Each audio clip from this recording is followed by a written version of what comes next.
Welcome again.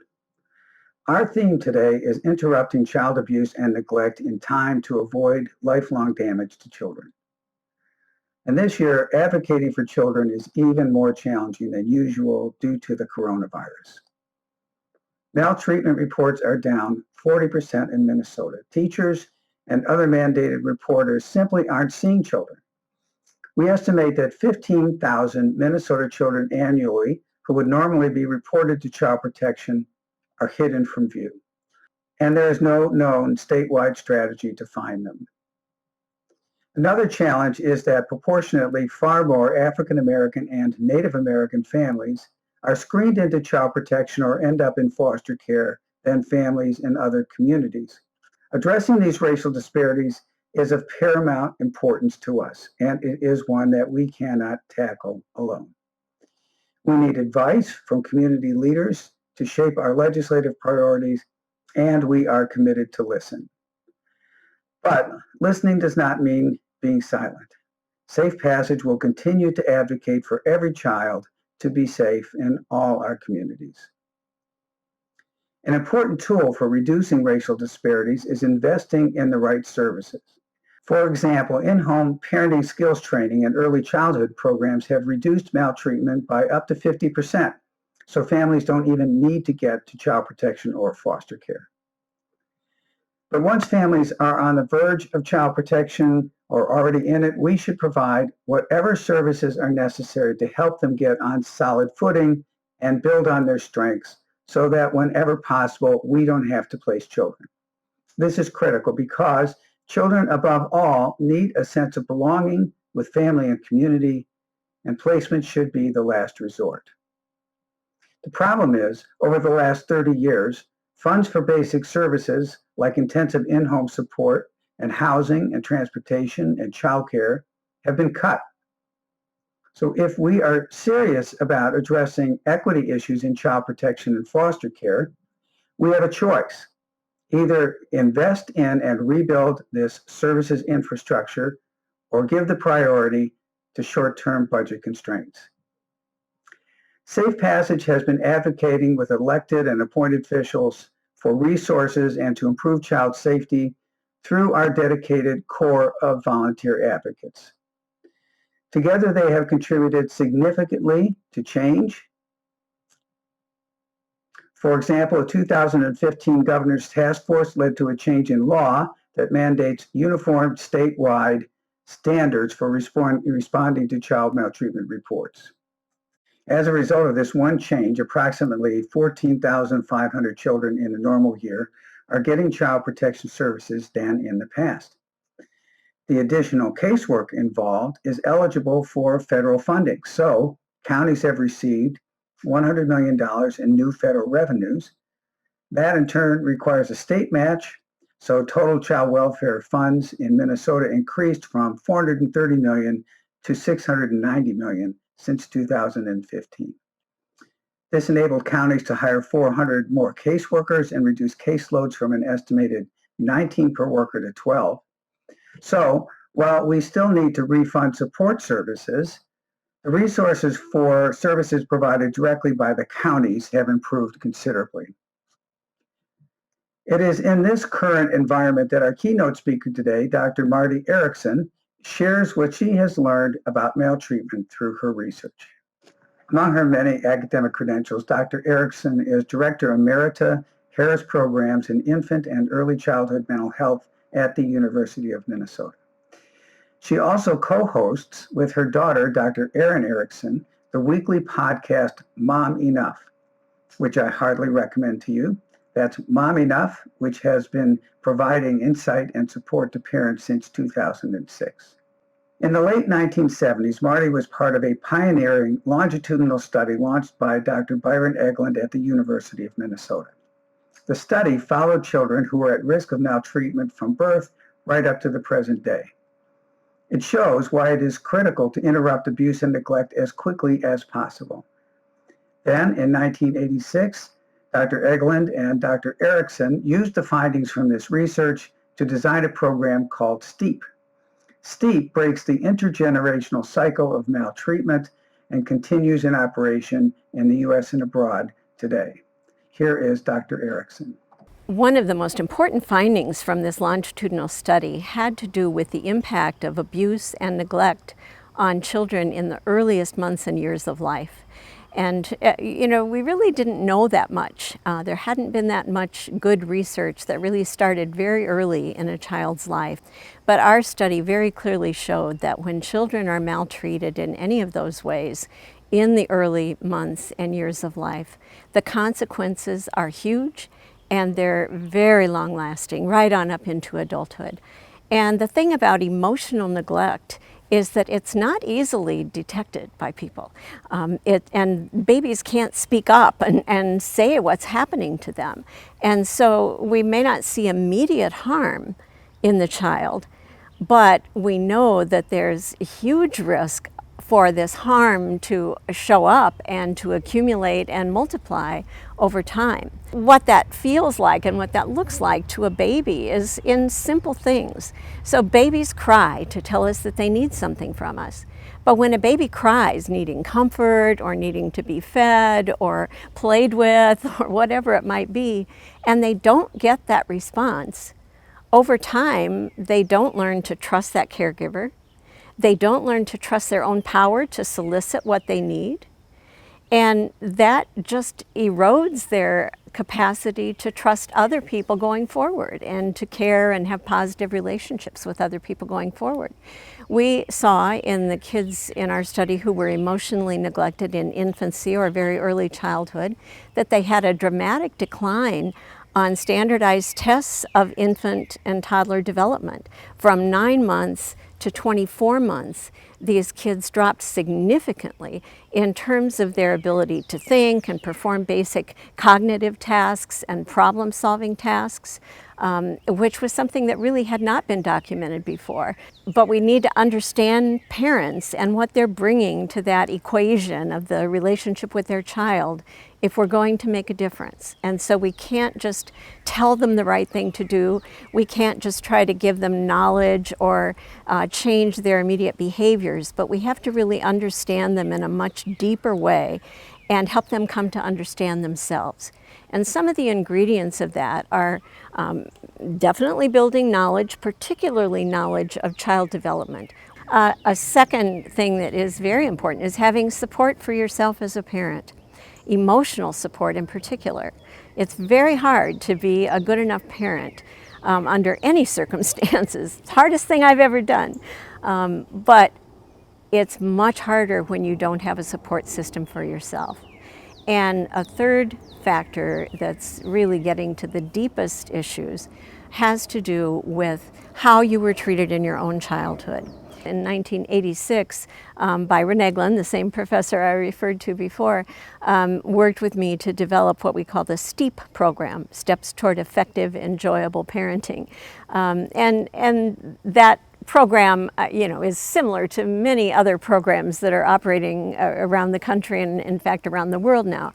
But ours was one of the very first that was grounded in a deep understanding of attachment theory and research. It was guided by that earlier longitudinal study that really informed how we approach the parents.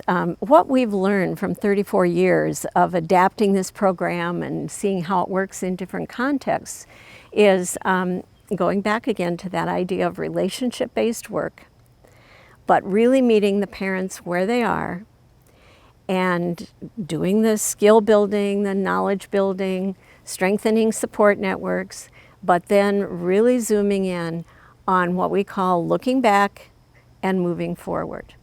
Because the research has shown that it's not so much how you were treated as a child that shapes the way you parent your child, but it's how you've come to think about it. So face the pain, acknowledge its influence on you, and then choose what you want to repeat and what you want to leave behind.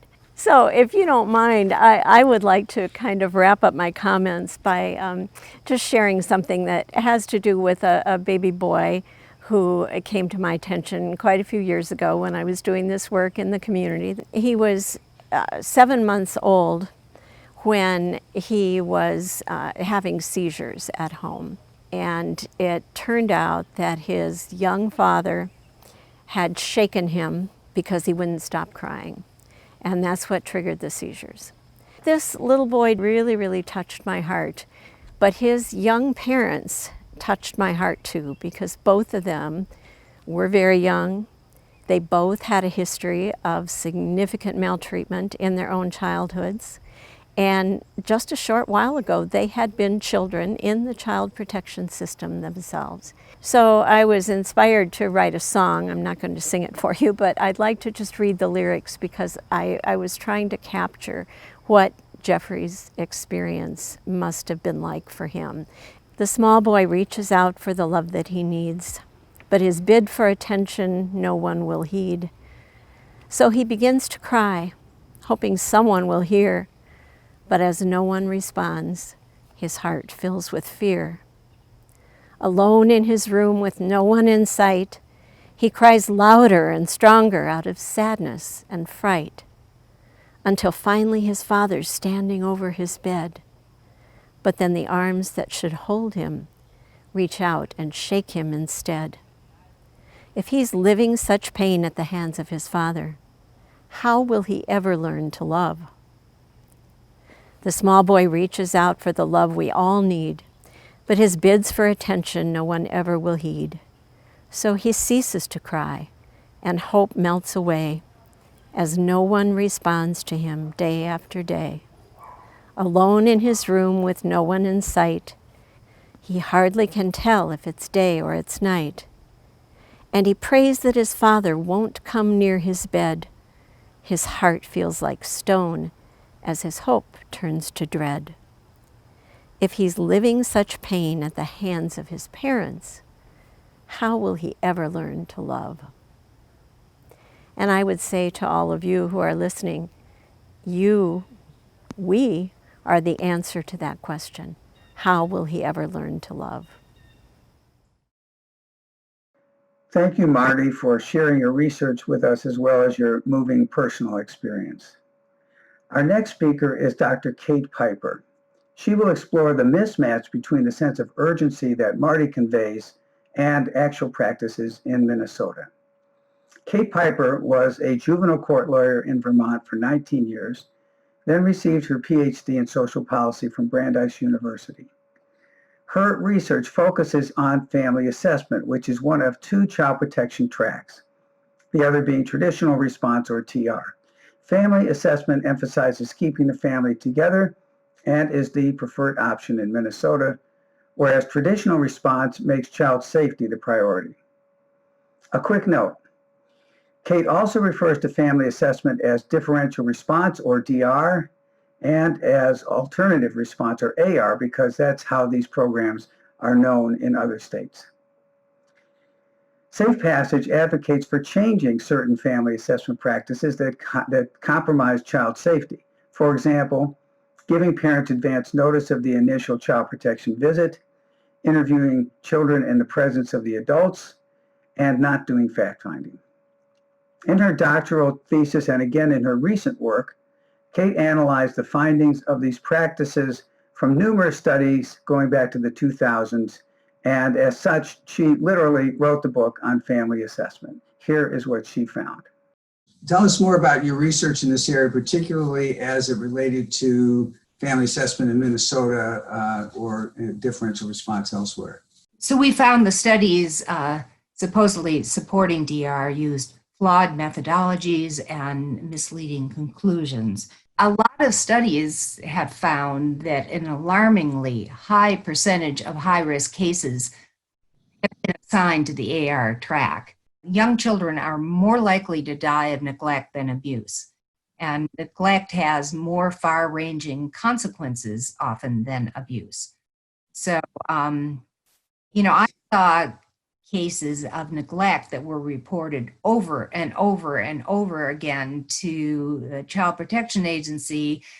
The parents made promises they would participate in services, and as soon as the Child Protection Agency went away, they dropped out, and then they'd be reported again. So that by the time I saw these cases in court, the damage to the child was just enormous. Assumption that DR has made is that families on the AR track are going to be more likely to engage in services than families on the TR track, because supposedly the AR approach is more family friendly.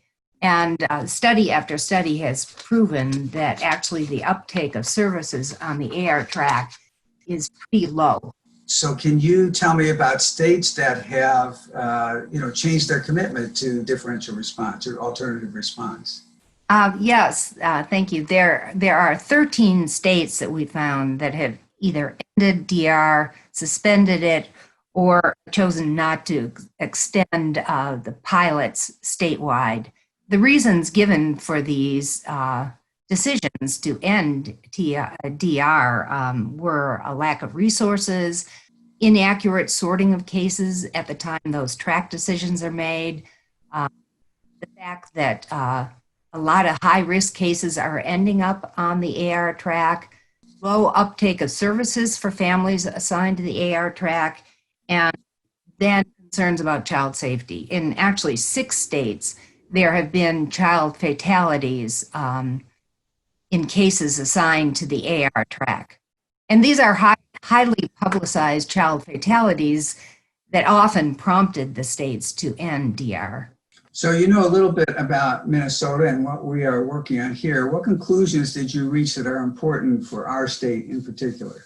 One of my concerns was the whole notion of conducting child interviews with the parents present, or with prior notification to the parents, giving parents the opportunity to put pressure on the child to recant or intimidate the child into silence. So one recommendation we're making is that there be no, the child is interviewed separately, and there should be no prior notification to the parents until after that child has been interviewed.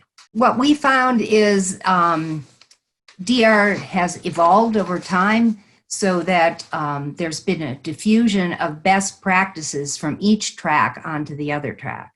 So the 2 tracks are becoming more similar, which we think is a good thing. So the intensive fact-finding and safety assessment of the TR track has diffused onto the AR track, and the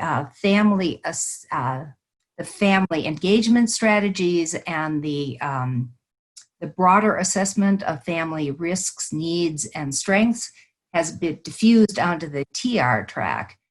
Despite Kate's findings, family assessment persists as the favorite approach in Minnesota, in part because its proponents believe it does a better job of keeping children with their families and communities. And as we said earlier, children do belong with their families and in their communities whenever possible. But we are very concerned that family assessment doesn't protect children from the extremes, from those individuals who think of children as property to do with as they wish. So let's be clear. Children are not owned by anyone. They are not protected from violence and neglect just by our collective moral sense of how they should be treated. They are protected by law, which prohibits, for example, locking them up against their will and starving them or chaining them to a bed or duct taping them to a wall and beating them or using them or selling them for sex. Children also have an affirmative right not to be neglected. For example, being abandoned in a crib where they may not develop normal mental and emotional capacities or sometimes even learn to walk. As Dr. Erickson described, children need to be picked up and cuddled and stimulated as infants and toddlers so their bodies and brains grow and they are able to reach the potential they were born with.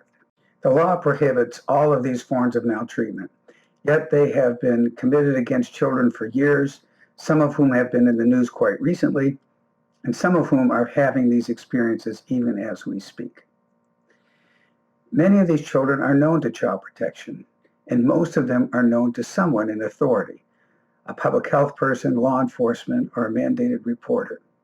Yet we deliberately avoid finding the facts in a case, and we keep delaying our response. Family assessment supporters also believe that the traditional response alienates parents. But in fact, requiring cooperation can actually give workers the leverage they need to engage parents and establish trust. To make this point, I asked an old friend and colleague, Debbie Reed, to talk about her experience working with parents. Debbie worked in juvenile court programs where parents' compliance was mandatory, and also has worked alongside child protection workers providing voluntary support. Here are some of her insights. So Debbie, you sometimes have gone into homes of families who had open cases with the state social services agency to follow up on problems that originated in school or could have had an impact on their case. So you may not have been seen as an entirely welcome visitor. How did you establish relationships with families and the trust that you needed to do your work? So anything you can do to empower the client and who feels so unempowered is the beginning of engagement. Just like you wouldn't go into your friend's home, I would hope, and not say, well, you know, I really don't like the music you're playing right now. Being rude, being judgmental, when you're in somebody else's environment, you're trying to empower them, but they're also in a very vulnerable position. And you see some things that, you know, it might not sit well with you, but that's why you're there. I always tried to make them feel like I felt honored being in their environment, that I felt it was, not honored, a privilege to be there. The one thing I was blessed with was incredible supervision. And I got a lot of support because as a young outreach worker going into some homes, I went into the home and came running back for supervision as fast as I could. And that support was always there for me. I'm just saying that I've seen workers from the state just say, okay, we've got this horrible situation and I'm trying to help you and trying to get information, you know, basically through their attitude saying, I'm not judging you, but you know, here's the deal. You know, either you do this or your kid's gone, or you do this or you don't get the services.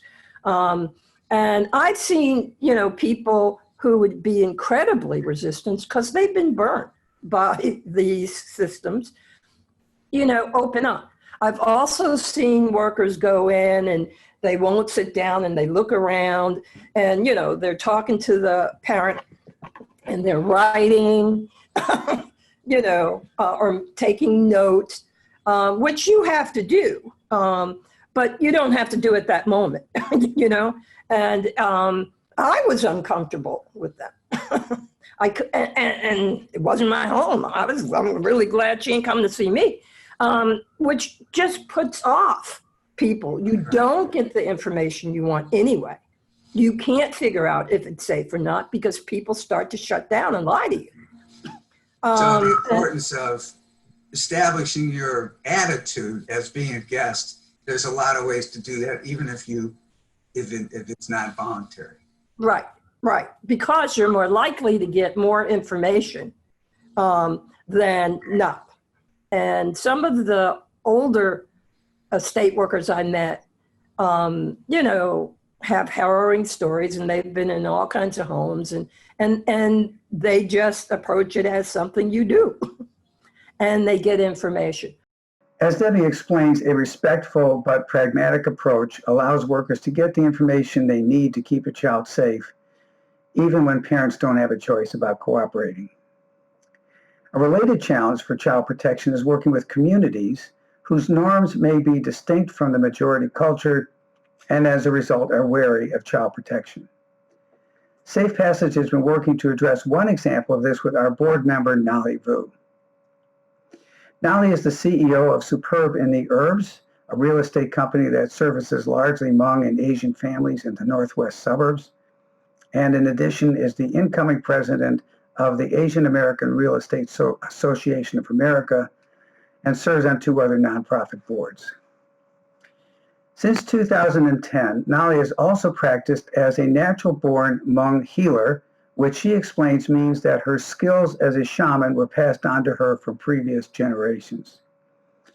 Nolly joined the Safe Passage Board because she encountered child maltreatment in her role as a shamanic healer and felt helpless to deal with it. Together, we collaborated on convening listening sessions with Hmong leaders and professionals, and we are doing another round of these sessions with the North Suburban Community Television shortly. We hope to explore the proposal Nolly mentions that each clan have an advocate counselor to represent children and also to emerge with an action plan. Here are Nolly's views on how to work with her community's leaders.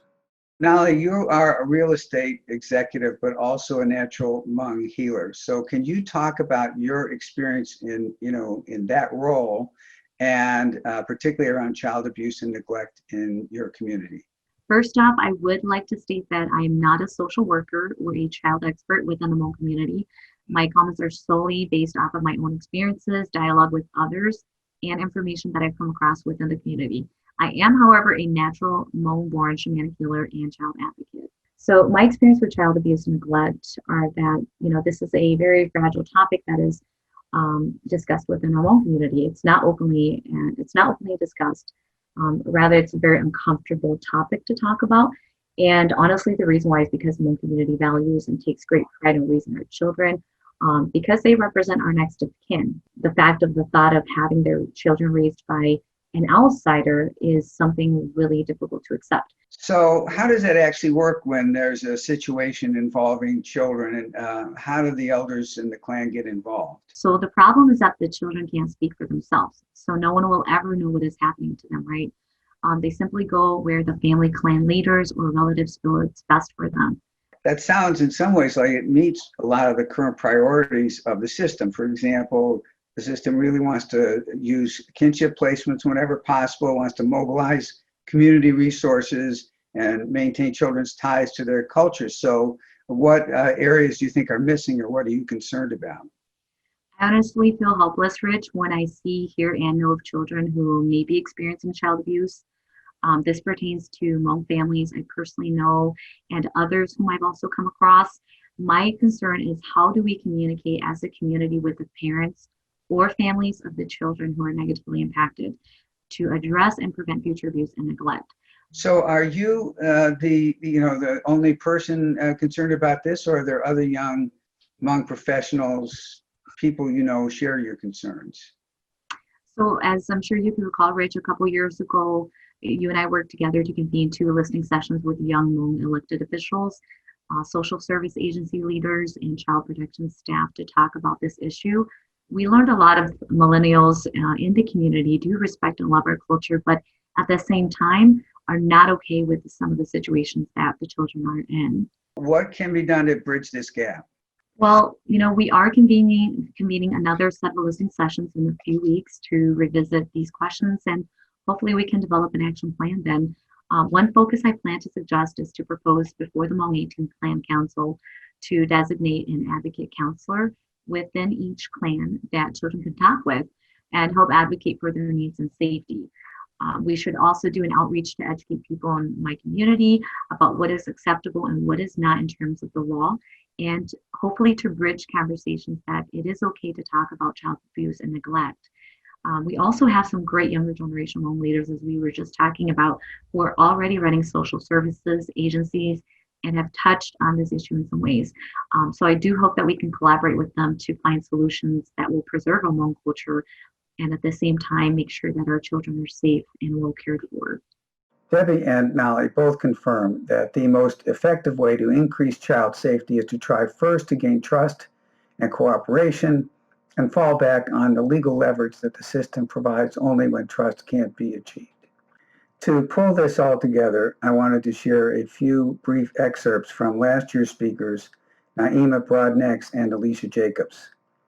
Alicia and Naima are not, for example, the infants who suffered irretrievable brain damage from severe neglect. They are more typical products of the system who had to overcome significant and unnecessary childhood suffering because the system didn't respond or responded too slowly, and then its insistence on sending children back to abusive situations. We lived in a white community, and it was honorable for a black man to be raising his daughter by himself. He was a batterer in his personal relationships. And then when there was no woman there, that came to me. It wasn't like an everyday thing, but when it happened, it was severe. Throughout the course of all of this, I began to run away at around 12. When I got a little older, I stayed in the streets. I started to learn what the streets were about and how to survive, like most runaways, and then it becomes a way of life. Mainly when they did step in, it was to penalize me. I actually got a ticket for being a habitual runaway, and then they sent me back to a dysfunctional home repeatedly. So they just caused the cycle to go over and over and over again. There was an incident where it escalated like 1,000 times, where it went to kicking and punching, and that's when I was thrown across the room and my hip began to dislocate after that incident.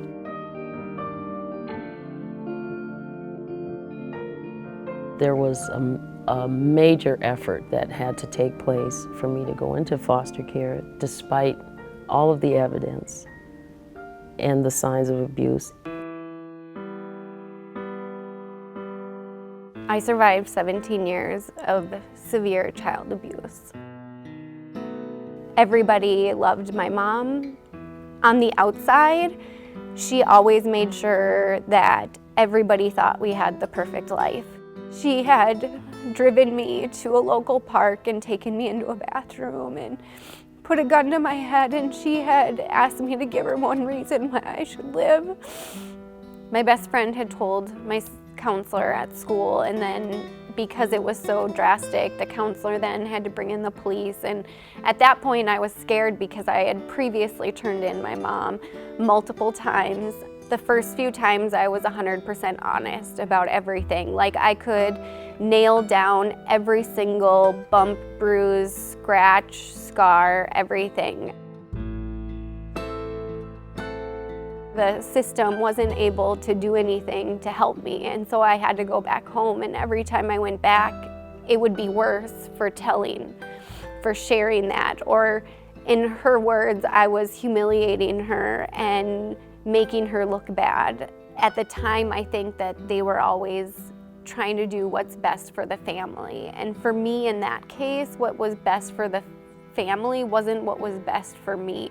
And I stopped sharing, I stopped reaching out, I stopped telling people what's gonna happen when the system won't help me and then I have to go back. Like, am I actually gonna die this time? Like those are thoughts that would go through my head.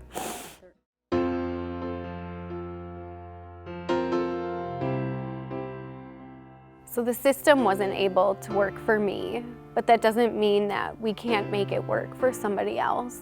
I would always want young people to know that they have rights, and I would like them to know that they deserve every bit of what everybody else has.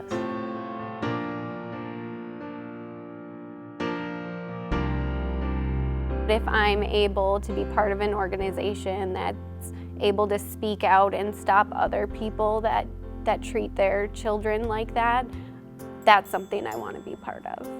So I just really love that their effort is to make concrete changes within the law. That is amazing. Every time I view this video, I think we really need to listen to children. Children typically aren't able to make up a big lie and sustain it over time.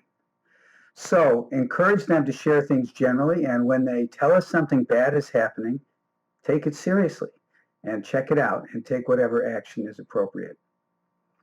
The way the system responded to Naima and Alicia, as our other speakers have also attested, is how it frequently responds today. Child welfare is not sufficiently child-centered. Too often, its priority is parents and other adults in the household and the community. It will take time and effort to change this institutional mindset. So as you see, the challenges to protecting children are numerous and complex, and will require Safe Passage to continue to speak out on behalf of victims of child maltreatment for years to come. Our goal is to become financially sustainable within 3 years so that we can continue to advocate for children as long as needed. That means increasing our revenues from $100,000 to $300,000 annually. I ask you to consider how you will invest in these children today, because we cannot stand up for them without your support. So thank you for your kind attention, and I will now turn you back over to your hosts.